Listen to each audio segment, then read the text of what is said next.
Buenas noches, bienvenidos a una nueva entrega de Toque Final.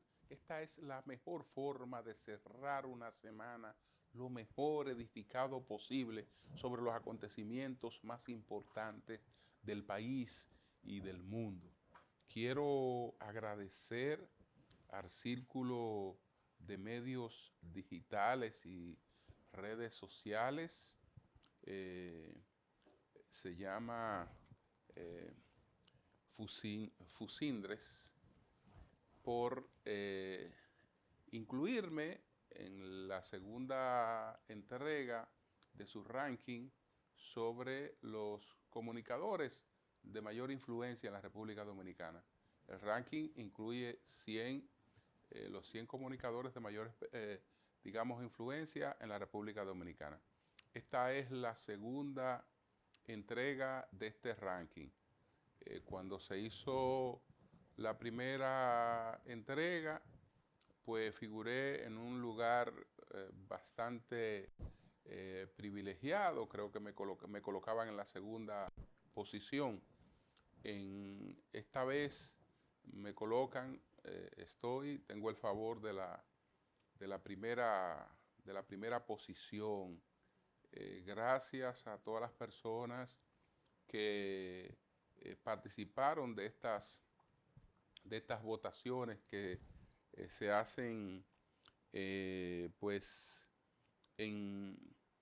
de la siguiente manera. Vamos a ver cómo es que se ejecuta esta votación.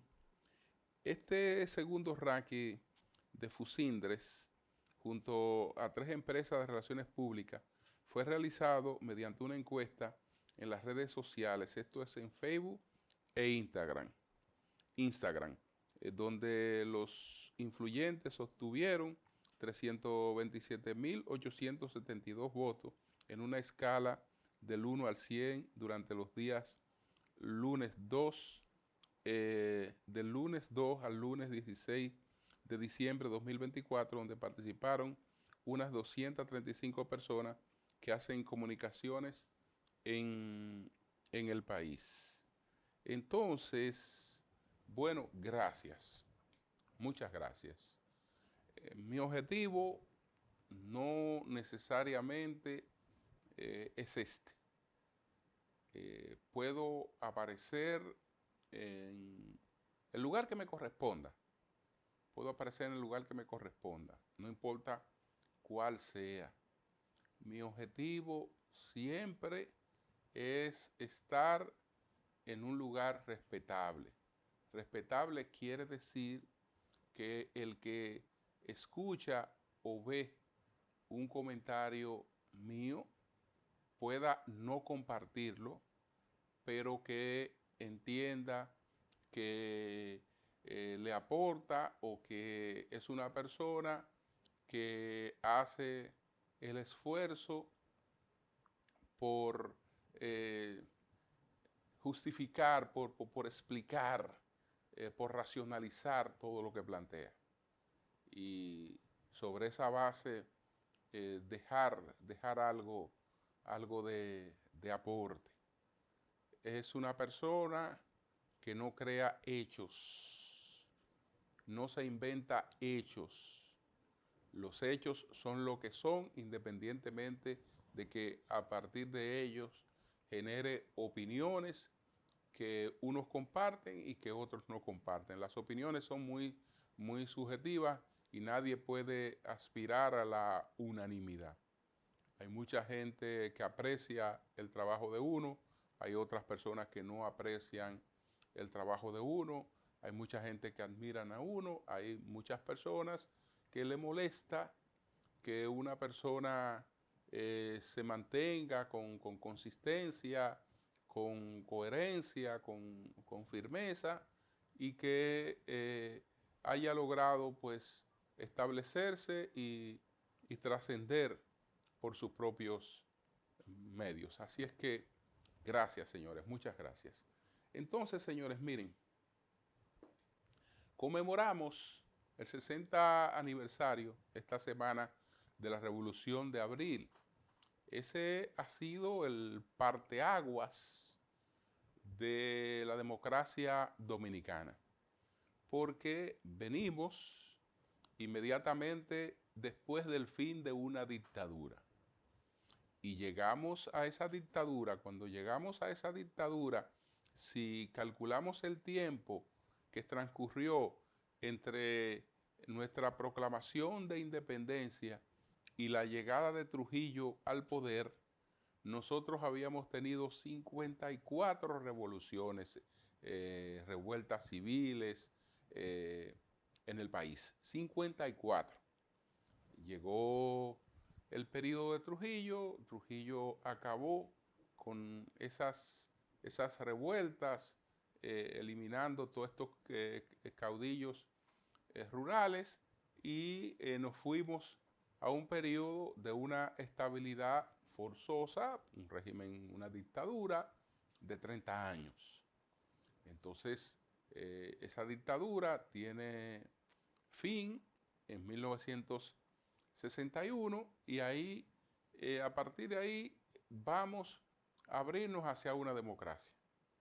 Hacemos unas primeras elecciones democráticas y ese intento colapsa, y el colapso de esas elecciones democráticas o de ese gobierno, que fue el de Juan Bosch, nos lleva 2 años después a abril de 1965. Digo que es el parteaguas porque a partir de la culminación de ese proceso hemos tenido una democracia que se ha mantenido estable. Es un proceso muy, muy aleccionador, indica que los acontecimientos pueden empezar de un modo y tomar otro curso, porque esa conspiración militar en principio nada tenía que ver con buscar el restablecimiento de la constitucionalidad y de Juan Bosch, pero ese fue el curso que después tomaron los acontecimientos y es el que ha prevalecido en la lectura histórica. Así es que no queríamos dejar pasar por alto la conmemoración del 60 aniversario de abril de 1965. Señores, don Antonio Espaillat concedió una entrevista a Edith Feble planteando su visión con relación a esta tragedia que nos ha sorprendido a todos, en primer lugar a él. Vamos a colocar un fragmento de esta conversación de Antonio Espaillat con la distinguida periodista Edith Feble. Adelante. ¿Cómo esa gente que está procurando respuesta, cómo cree usted que es el modo adecuado de obtenerla? Lo primero que quiero decir es que yo tengo un dolor muy grande y que lamento en el alma todas las pérdidas. Nunca hubiera querido que esto pasara, jamás, jamás. Yo, desde que esto pasó, no he tenido vida. Y yo mismo quiero saber qué pasó.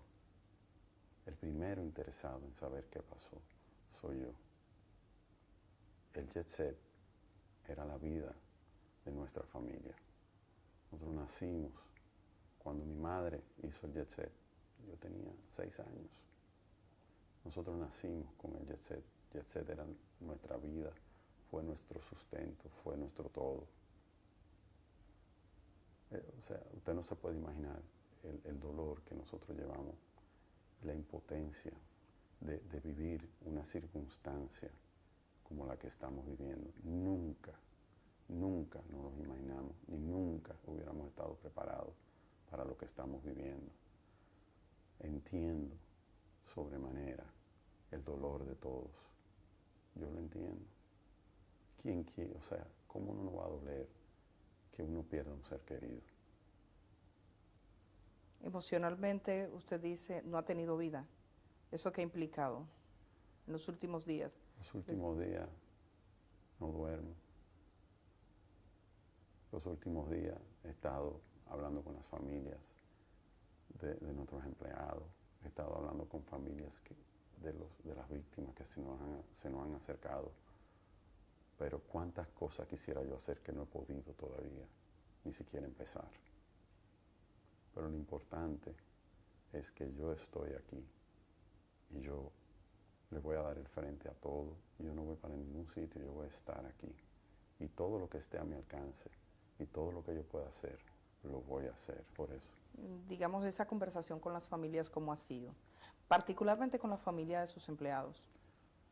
La conversación con la familia de mi empleado ha sido una conversación de apoyo, de saber de sus necesidades y de darle seguridad de que estamos aquí y de que lo vamos a apoyar y en todos los problemas que podamos involucrarnos con ellos vamos a estar y que no están solos. ¿Alguien le dijo alguna vez, algún ingeniero le hizo un presupuesto? Lo he escuchado. ¿Lo ha escuchado? Sí, lo he escuchado, me enteré cuando lo escuché. Ningún ingeniero nunca se me ha acercado a mí con eso, ni de 4 millones de pesos, ni que arregle esto, ni nada.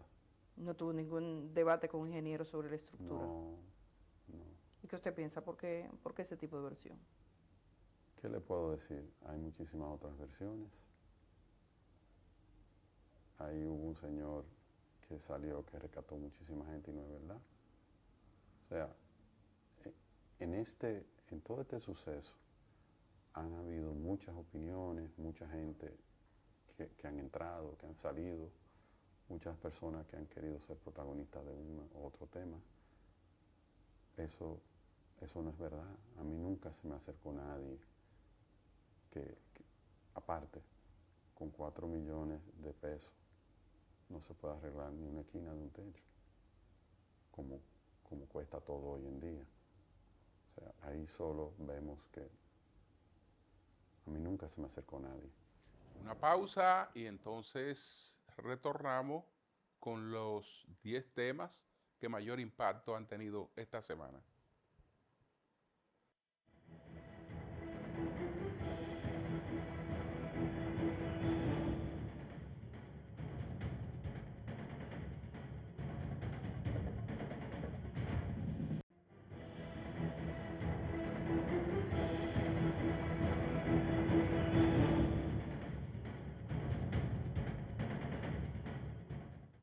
Bueno, señores, ayer con las honras fúnebres del Papa Francisco culminó toda una era en la Iglesia católica, una etapa en la historia del catolicismo.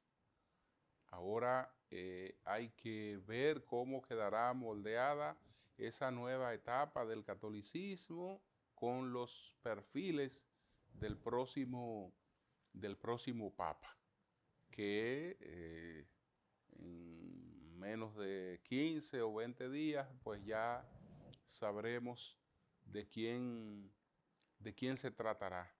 Este es un proceso que el propio Francisco trató de moldear, trató de tener una influencia en el cónclave desde la tumba, se organizó desde hace varios años para eso, pero también hay otros sectores contrarios al Papa Francisco, a las aperturas que había adoptado con el tema de la homosexualidad, por ejemplo,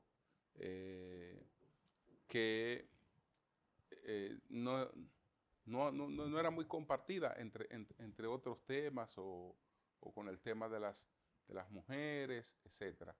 Entonces, vamos a esperar a ver cómo se perfila este próximo Papa que nos dejará el cónclave que se celebrará en los próximos días.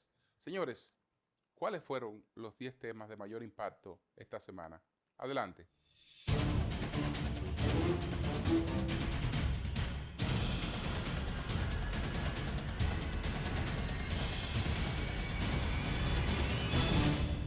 El director director del Centro de Operaciones y Emergencia, COE, Juan Manuel Méndez, informó que durante el asueto de Semana Santa fallecieron 32 personas, de las que 26 fueron por accidentes de motocicletas. De acuerdo con el boletín final, el resto de los accidentes de tránsito fue por un atropellamiento, 3 por vehículos livianos, mientras 2 personas fallecieron ahogadas. Méndez indicó además que durante el operativo Conciencia por la Vida se reportaron 212 accidentes de tránsito, de los cuales 246 personas resultaron afectadas. De estos incidentes registrados, cerca de 187 involucraron motocicletas, 16 vehículos livianos, 5 jipetas, 2 atropellamientos, un autobús y una camioneta. Según Méndez, 85 ocurrieron en autopistas y carreteras y 127 en zonas urbanas, registrándose 10 personas fallecidas por accidentes de tránsito dentro del dispositivo y 20 fuera del mismo. De la totalidad de 32 fallecidos dentro y fuera del operativo, las motocicletas representaron el 81.25% según el director del COE. Luego de meses evaluando a aproximadamente 200 personas, el Congreso Nacional culminó la selección del nuevo Pleno que dirigirá durante el periodo 2025-2029 la Cámara de Cuentas. El Senado de la República juramentó a los nuevos miembros de la Cámara de Cuentas, quienes asumirán la responsabilidad de velar por la transparencia y fiscalización del uso de los recursos públicos en el país. La nueva conformación del órgano fiscalizador se aprobó tras la presentación del informe por parte de la Comisión Especial designada para evaluar a los candidatos. Aunque el proceso fue respaldado por la mayoría, la oposición presentó un informe disidente, manifestando su desacuerdo con la totalidad de los seleccionados. Los nuevos miembros juramentados son Emma Polanco, presidenta, Francisco Tamares como vicepresidente. Además estarán Francisco Franco, Ramón Méndez y Griselda Gómez, que fungirán como miembros. Durante la ceremonia, el presidente de la comisión evaluadora defendió la transparencia y rigurosidad del proceso de selección, asegurando que los nuevos integrantes cuentan con las condiciones éticas y profesionales para asumir el reto. El pasado lunes entró en vigencia el nuevo protocolo de atención en los hospitales del Servicio Nacional de Salud SNS como parte del conjunto de 15 medidas anunciadas por el presidente Luis Abinader para proteger a la República Dominicana y garantizar el respeto a las leyes nacionales. Entre las disposiciones más relevantes, se establece que el personal médico estará obligado a solicitar 3 requisitos a cada paciente extranjero: identificación oficial, carta de trabajo en el país y prueba de domicilio. En caso de que el paciente no presente estos documentos, será atendido por razones humanitarias, pero una vez recuperado será repatriado de inmediato. Además, para garantizar el cumplimiento de esta normativa, se asignará un agente migratorio permanente en cada hospital público. El nuevo protocolo de atención para pacientes extranjeros se desarrolla en todos los centros de salud de la red pública. Sin embargo, hay una lista con 33 hospitales priorizados por su alta afluencia de inmigrantes, sobre todo en las maternidades del país. El 36% de todos los nacimientos en el país son de extranjeros y de esos, solo el 0.02% corresponde a nacionalidad diferente a la haitiana, mientras que de los servicios generales, casi el 14% de las atenciones son de pacientes del país vecino.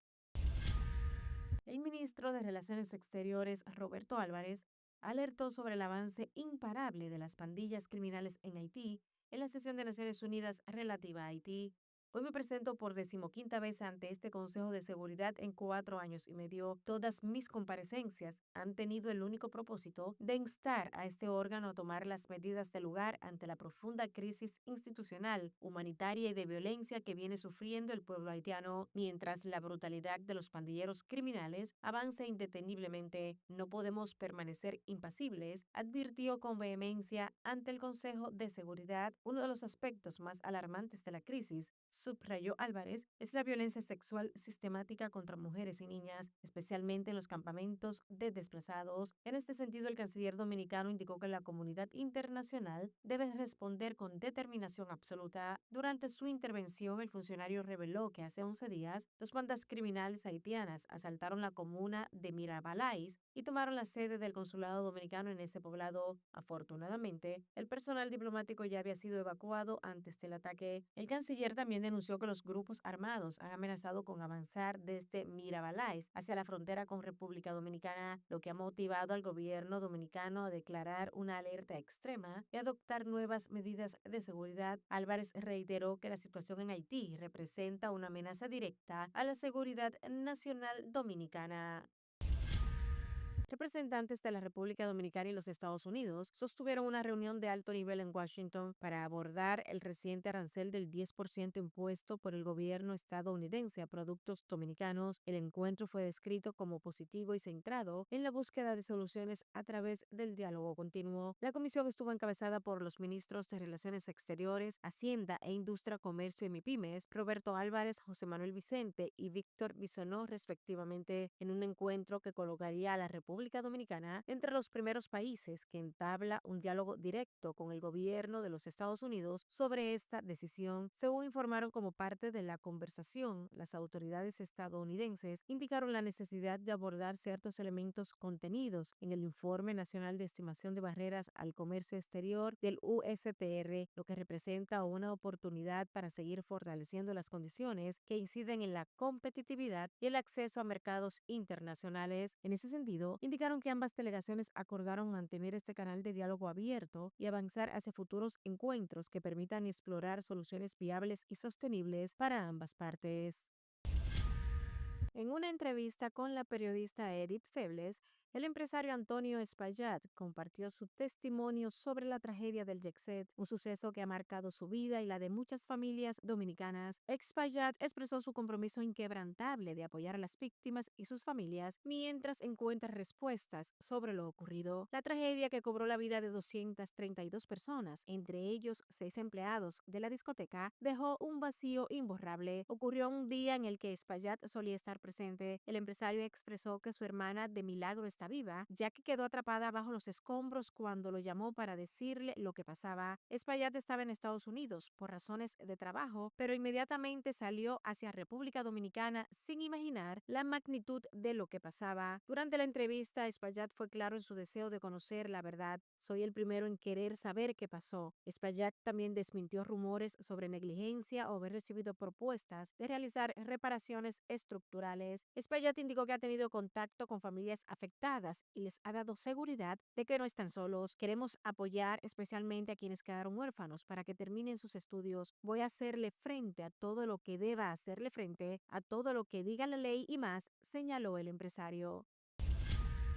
La Fundación del Círculo de Medios Digitales y Redes Sociales, FUSINDRES, dio a conocer el ranking de las 100 personas más influyentes en los medios de comunicación en República Dominicana durante el año 2024. Este segundo ranking de FUSINDRES, junto a 3 empresas de relaciones públicas, fue realizado mediante una encuesta en las redes sociales Facebook e Instagram. Participaron unas 235 personas que hacen comunicación en el país. Las 100 personas más ranqueadas e influyentes en los medios de comunicación en República Dominicana en el año 2024 son el destacado periodista Julio Martínez Pozo con 327.872 votos. Le sigue Santiago Matías Alofoque con 327.869 votos. Ricardo Nieves de RCC Media con 327.866 votos. En cuarto lugar está Alicia Ortega de SIN. Quinto lugar, Ramón Tolentino de Esto No Es Radio con 327.701 votos. Nuria Piera de Colorvisión con 327.621 votos, Elvin Castillo del programa Panorama con 301.012 votos, Roberto Cavada de Telesistema, Alfredo de la Cruz de Panorama y Manuel Cruz de RCC Media. El Papa Francisco falleció el pasado lunes a los 88 años, tras 12 años de pontificado y sufrir unos problemas respiratorios que le mantuvieron alejado de los fieles en los últimos meses. El sumo pontífice falleció a causa de un ictus cerebral que le causó un coma y un fallo cardiocirculatorio irreversible. Francisco había reducido drásticamente su presencia en los actos de la Semana Santa, pero sí pudo aparecer el domingo de resurrección ante miles de fieles en la plaza de San Pedro para la tradicional bendición Urbi et Orbi a la ciudad ciudad y al mundo. Queridos hermanos y hermanas, feliz Pascua, proclamó con un hilo de voz desde el balcón de la Basílica Vaticana. Francisco fue ingresado el 14 de febrero por una grave infección respiratoria y aunque salió del hospital 38 días después, el 23 de marzo, vivía una convalecencia blindada en su residencia vaticana, la Casa Santa Marta, casi sin recibir visitas. Durante los actos fúnebres, el cuerpo fue llevado a la Basílica de San Pedro para su exposición pública. Este mismo día comenzó la procesión fúnebre que recorrió lugares significativos del Vaticano hasta ingresar al templo. Numerosos jefes de Estado, líderes políticos y miembros de la realeza asistieron a los funerales del Papa Francisco, que tuvo lugar en la Plaza de San Pedro en Roma. La presencia de estas figuras internacionales refleja la trascendencia espiritual y diplomática del pontífice fallecido, cuyo legado ha dejado una profunda huella tanto en la Iglesia Católica como en la comunidad global. Francisco pidió ser sepultado en la Basílica de Santa María la Mayor en Roma, donde descansan 7 papas anteriores. Esta decisión rompe con la tradición de sepultar a los pontífices en las grutas vaticanas y refleja su devoción mariana y su estilo pastoral cercano a la gente. El precio de la onza Troy de oro alcanzó un nuevo récord histórico, posicionándose en $3,430 en el mercado internacional, mientras el dólar se mantiene a la baja. El precio de los commodities publicados por Bloomberg reflejan que el metal subió en este inicio de semana un 0,15%. El oro en los últimos días ha mostrado sucesivos máximos históricos en un panorama marcado por la incertidumbre que provoca la guerra arancelaria y el riesgo de una recesión. La incertidumbre que genera la guerra comercial desatada por el presidente de Estados Unidos, Donald Trump, ha disparado las inversiones en activos seguros, impulsando a que el oro se mantenga en permanente alza. El valor del metal subió mientras baja el precio del dólar tras la caída de Wall Street al cierre del lunes debido a los temores sobre la independencia del emisor estadounidense ante la arremetida emprendida por el mandatario republicano contra el presidente de la Reserva Federal, Jerome Powell. La impredecible política arancelaria del presidente Donald Trump y las contramedidas de los socios comerciales de Estados Unidos probablemente asestarán un duro golpe a las economías de todo el mundo, especialmente a la prosperidad de Estados Unidos, advirtió el Fondo Monetario Internacional. El crecimiento económico mundial se desacelerará el 2,8% este año, desde el 3,3% del año pasado y significativamente por debajo del promedio histórico, según pronosticó el FMI en sus perspectivas de la economía mundial. Su último informe de estabilidad financiera global, que evalúa las vulnerabilidades del sistema, evidencia que los riesgos se han acelerado desde que el presidente estadounidense recrudeció en abril su ofensiva comercial. Tales fragilidades pueden amplificar las perturbaciones y desencadenar un endurecimiento brusco de las condiciones financieras, exacerbando las recesiones económicas con más costos económicos potencialmente considerables, advirtió el organismo internacional. En concreto, el FMI señala 3 vulnerabilidades que podrían afectar a la estabilidad financiera en el futuro. En primer lugar, las valoraciones siguen en algunos mercados de renta variable y deuda corporativa siguen siendo altas a pesar de las recientes caídas, lo que deja margen para nuevos descensos. En segundo lugar, algunas instituciones financieras muy apalancadas, como los fondos de alto riesgo, podrían verse sometidas a tensiones en mercados volátiles y exacerbar las posibles ventas. Por último, una mayor agitación podría afectar a los mercados de deuda soberana, en particular a los países con altos niveles de endeudamiento.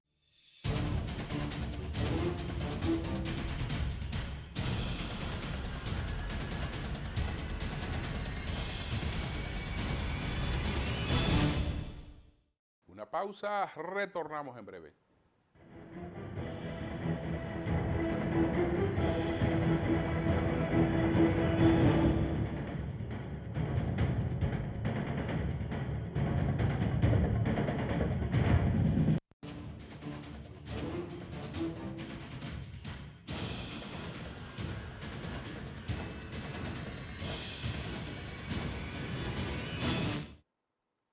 Bueno, esta semana se escogió y se juramentó la nueva Cámara de Cuentas. Un fracaso total. ¿Por qué? Porque está la aspiración de que hay que recuperar la imagen de la Cámara de Cuentas. En este periodo gubernamental no hubo Cámara de Cuentas porque se escogió una Cámara de Cuentas que realmente llevó la imagen de esa institución al piso, con un presidente que no pudo ser más desastroso. Y el gobierno intentó, digamos, sustituir el rol de la Cámara de Cuentas, ordenando auditoría en la Contraloría, que no tiene ese rol porque no es independiente. Y en definitiva, nos quedamos sin Cámara de Cuentas y sin auditoría. ¿Por qué digo que ahora estamos ante un nuevo fracaso? Porque se coloca al frente de la Cámara de Cuentas a la doctora Emma Polanco, que fue rectora de la UAS. Pero es una persona que está pendiente de una auditoría a los más de 50.000 millones de pesos que manejó de presupuesto público en la UAS, que no han sido auditados. Y esa auditoría está pendiente. No puede escogerse en una Cámara de Cuentas a ningún miembro que haya manejado fondos públicos, a menos que no haya tenido ya una liberación del manejo de esos fondos, una certificación que dé cuenta de que manejó fondos públicos de manera transparente y sin ningún cuestionamiento. Nadie que haya manejado fondos públicos y que esté pendiente de una auditoría debe ser miembro de la Cámara de Cuentas. Eso no está planteado en la ley, pero se supone que en el racionamiento lógico ahí hay un problema ético que debió tomarse en cuenta. No se tomó en cuenta. Resulta que ahora hay una presidenta de la Cámara de Cuentas que no tiene moral para auditar a nadie hasta que a ella no se le practique una auditoría. Y el problema es que no se la puede practicar esa Cámara de Cuentas que ella preside. Entonces, hay que convocar inmediatamente una licitación con carácter internacional para auditar la gestión de la señora Emma Polanco en la Universidad Autónoma de Santo Domingo y a partir de ahí determinar si ella continúa o no en la presidencia de la Cámara de Cuentas, porque si hay irregularidades, ella no puede ser presidenta de la Cámara de Cuentas. Si esa auditoría detecta irregularidades y si esas irregularidades terminan siendo serias y con otras implicaciones. Entonces, la verdad es que se ha tratado de un absurdo, de una irracionalidad para la que no había la menor necesidad. Entonces ahora hay que resolver ese problema y aprovechar y auditar en la Cámara de Cuentas que sale ahora mismo, porque si la Cámara de Cuentas no audita la gestión de Emma Polanco en la UAS, pero no es que si no busca la forma de que sea auditada de inmediato, y si no audita la propia Cámara de Cuentas, seguimos igual, sin Cámara de Cuentas. Porque podrán hacer todos los movimientos, todas las auditorías, pero no hay calidad moral, que era lo que le pasaba a la Cámara de Cuentas que se despidió y al presidente ese que se despidió de la Cámara de Cuentas. Estamos, señores, lamentablemente empantanados, sin necesidad y sin un órgano independiente, porque si a una gente que administra fondos que no han sido auditados se le lleva ahí, es porque hay un pacto con esa persona y ese pacto es de impunidad. Ese pacto es de impunidad porque ven a hacerte tú misma tu auditoría. Ven a ser juez y parte. Entonces, si tú eres juez y parte para ti, tú también vas a ayudar a los otros. Esa es la situación. Una pausa. Retornamos en breve con las 3 preguntas.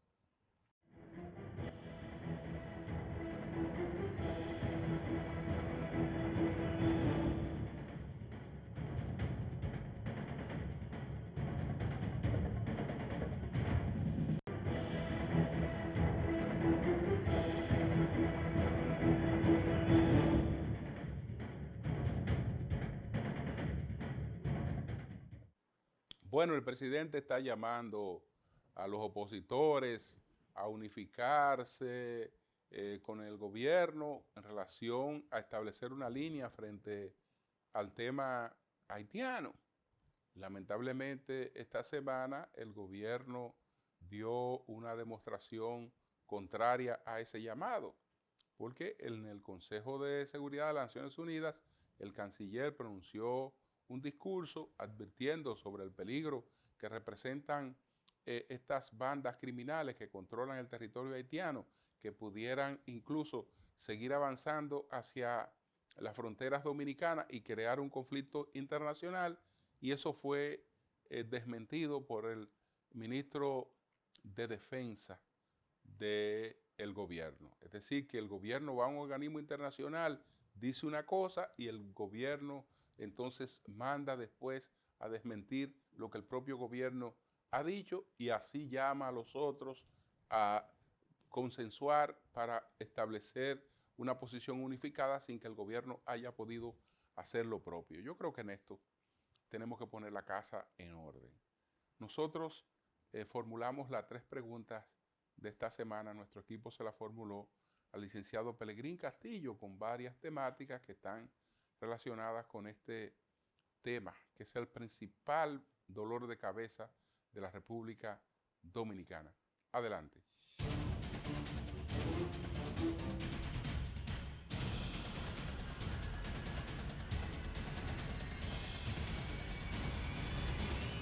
¿Comparte usted la advertencia formulada por el canciller Roberto Álvarez ante el Consejo de Seguridad de la ONU sobre la posibilidad de que las bandas criminales que controlan parte del territorio haitiano avancen hacia la frontera en busca de un conflicto internacional con las autoridades dominicanas? ¿Qué variaría la lectura de la crisis de seguridad que vive Haití? ¿Qué representaría el hecho de que las autoridades dominicanas se vieran precisadas a responder ante una eventual agresión o intento de penetración a territorio nacional? Comparto esa apreciación del canciller, aunque no me alienta mucho el hecho de que sea ante el Consejo de Seguridad, porque precisamente el Consejo de Seguridad es el que ha estado permitiendo que esta situación se agudice, se profundice, se agrave. No tengo la menor duda de que hay un plan criminal de alta inteligencia que busca, usando métodos terroristas, que es un crimen internacional, provocar un traslado forzado de poblaciones, que es otro crimen internacional, que trasvase la frontera de Haití, lo que constituye una agresión insidiosa al territorio dominicano y a la demografía dominicana, que es otro crimen internacional, y que todo esto venga acompañado eventualmente de atentados contra la seguridad nacional, interior y exterior de la República. No me sorprende que eso esté en desarrollo, al contrario, lo hemos denunciado y ya previamente lo había denunciado el senador Marco Rubio cuando era senador, ahora secretario de Estado, cuando dijo que grupos radicales del Partido Demócrata en la administración Biden, con apoyo de instituciones como Amnistía Internacional, estaban embarcados en una maniobra de provocar un traslado masivo de 3 millones de haitianos hacia República Dominicana en un momento, fue su expresión. Entonces, no nos sorprende y creo que República Dominicana tiene que prepararse para enfrentar esto con sus propias fuerzas. Se necesita unidad nacional, se necesita una movilización permanente del pueblo dominicano, tanto a nivel nacional como internacional. Porque si no nos defendemos, nadie nos va a defender. ¿Cuál es su posición sobre la entrada en vigencia de un protocolo de atención hospitalarias a extranjeros ilegales? ¿Pudiera ser violatorios a derechos fundamentales, como ha denunciado algunos defensores de los inmigrantes haitianos? No tiene por qué ser violatorio a los derechos fundamentales. Ningún Estado en el mundo está obligado a prestar servicios médicos gratuitos a extranjeros en situación eh, migratoria irregular en su territorio. En el caso, por ejemplo, de una emergencia, sí, porque está en peligro la vida o la integridad física de una persona, pero eso no implica que esa persona deba permanecer en el territorio nacional. Después de prestar atención médica, debe ser objeto de una repatriación a su país de origen. Y esto hay que decirlo, personas que vienen desde Haití o desde el territorio nacional hacia los hospitales y que reciben fondos internacionales para esa operación. Obviamente eso implica un desfalco de fondos públicos y lo peor es que se hace en detrimento de los dominicanos humildes, que de por sí el presupuesto nacional de salud es magro, es limitado para los dominicanos humildes. Entonces, ningún Estado está obligado a hacer eso. Y yo creo que la medida inicialmente es viable si se ejecuta bien y lo que sí hemos pedido, le hemos dicho al gobierno, es que no se limite a eso, sino que se enfoque en los grupos organizados que son ONGs que practican un tráfico internacional de personas con ropaje humanitario y que se lucran con eso. Reciben fondos internacionales, aunque sea el Estado Dominicano el que paga. Y concretamente la población dominicana más humilde. Entonces, ahí creo que junto con esos operativos vale la pena que se abran procesos judiciales contra la intermediación indebida de servicios públicos que implica objetivamente la comisión del crimen de desfalco de fondos públicos. ¿Qué pasaría si la comunidad internacional se limita a observar el fracaso de la misión internacional que se encuentra en Haití, auxiliando al gobierno provisional para combatir a las bandas que tiene ese país sumido en el caos? ¿Cree que hay quienes propician que el conflicto se agudice para implicar en su solución nuevos sacrificios por parte de República Dominicana? Bueno, como ya dije, no tengo duda de que hay un plan criminal. La semana que viene, los próximos días, vamos a someter una denuncia formal ante la Procuraduría General de la República y la vamos a difundir al mundo, denunciando lo que es una trama criminal donde se cometen múltiples infracciones en contra de los haitianos, pero finalmente también en contra de los dominicanos y de la paz y de la estabilidad en la región. Eso es un plan viejo que se ha acelerado en esta última etapa y que busca incluso eventualmente crear condiciones para una intervención humanitaria. Pero también estoy consciente de que el pueblo dominicano va a despertar, está despertando, se va a movilizar y va a resistir ese crimen contra sus derechos inalienables, contra su soberanía, autodeterminación, integridad territorial y demográfica, identidad nacional. Eso hay que hacerlo y nosotros estamos en la disposición y hemos pedido que todas las fuerzas políticas sumemos esfuerzos, porque podemos perder la patria y tendremos que luchar entonces una guerra de resistencia contra lo que es un crimen que no lo podemos permitir, que no lo vamos a aceptar, que lo entiendan bien todos los que en el mundo y en la región están confabulados.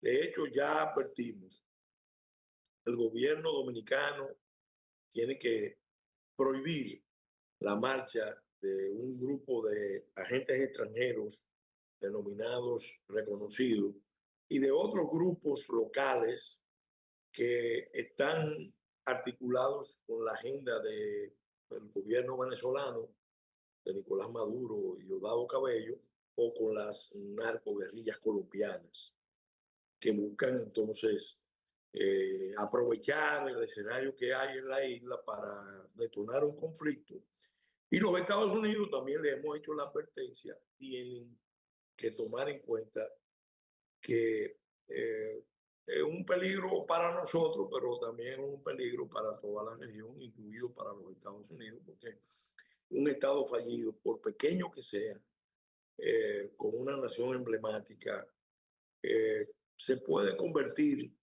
en un problema mayor si alcanza toda la isla y la región.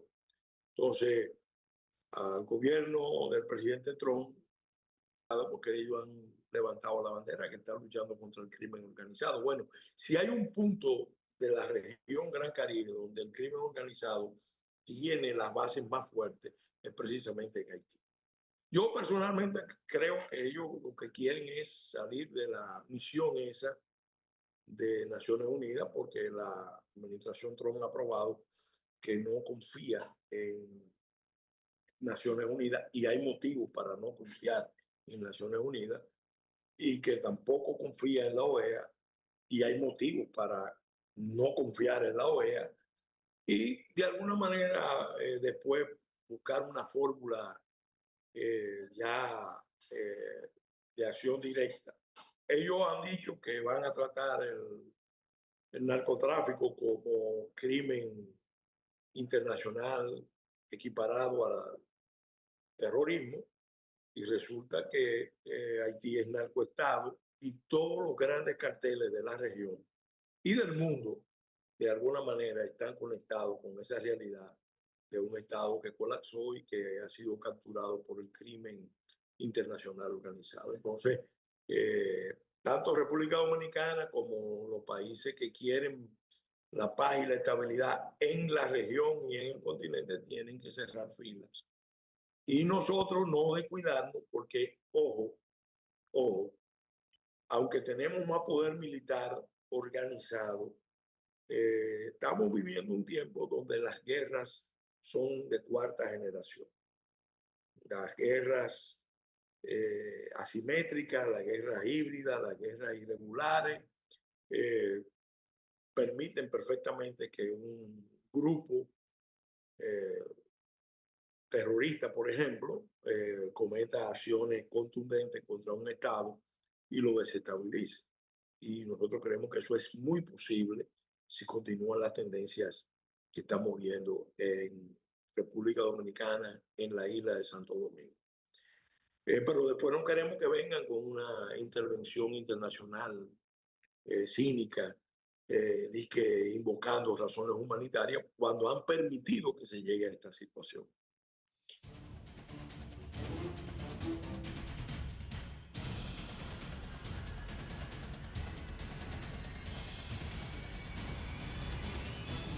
Una pausa, retornamos en breve.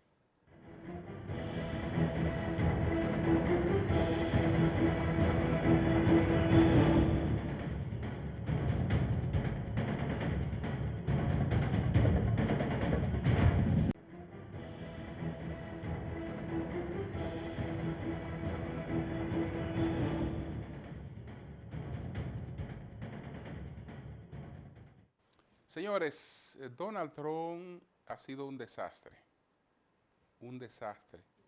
Se acabaron los aplausos, lo que se observa es un descenso en su popularidad.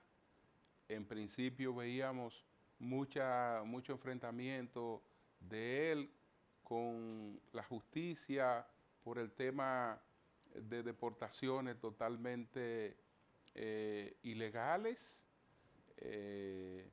incluso tratando como criminales a personas que pudieran estar en una situación que simplemente hay que repatriarlo hacia su país, no necesariamente hacia una cárcel de máxima seguridad, como ha ocurrido con algunos. Pero la cosa se empeora, porque ahora tiene el sometimiento de 12 estados. Señores, en Estados Unidos no se observaba eso desde la guerra de secesión, que cuando ganó las elecciones el presidente Abraham Lincoln, como él iba a abolir la esclavitud, 7 estados se declararon independientes y declararon una federación independiente. Ahora 12 estados están sometiendo al presidente a la justicia por el caos que ha creado con el tema de los aranceles.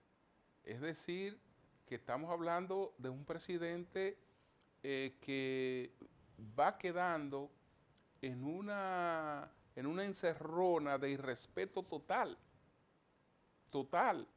A eso se suma ya la humillación de la que fue objeto por el tratamiento que le quiso dar a China. China, en definitiva, nunca conversó con él, lo dejó que amenazara, que pusiera los aranceles a tal nivel que él llegara, y él mismo tuvo que devolverlo inmediatamente sin que todavía haya podido conversar con China. Ahora está conversando con una serie de países y China le ha advertido a todos esos países que cuidado si entran en acuerdos perjudiciales con Estados Unidos, porque China no se va a quedar de brazos cruzados. Eso no termina bien. Eso no termina bien. Ese presidente, y yo creo que puede terminar con una destitución en Estados Unidos si no busca otro camino, porque es que el país se le va a levantar. Buenas noches.